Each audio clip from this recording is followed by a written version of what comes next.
So I'm standing here right now in front of the pyramid at the Musée or Louvre Museum, and this I'm sharing this with you because it's a wonderful example of a contact zone, and since we're dealing with that subject this semester, next semester, and ways of seeing as well, I thought that it would be fitting.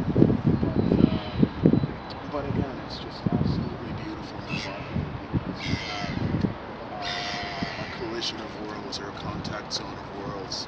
You have a picture of the past, beautiful,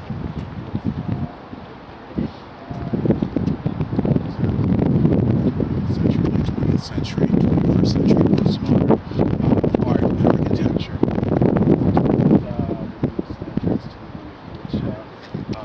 Which you enter down into the bowels of the building to explore, and you're able to come up through the many wings.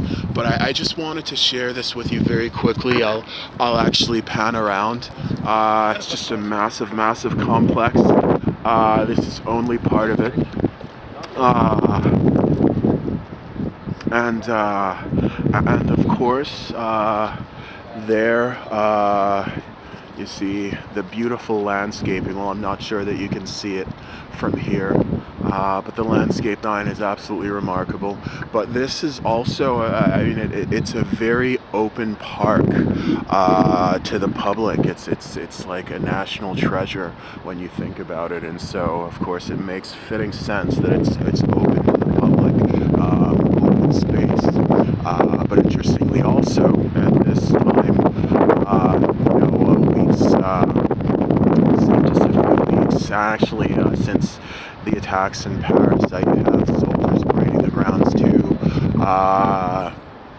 in their military gear and with guns in full display, automatic guns, and so it's an interesting collision of worlds. But I'll just stop here, and yeah.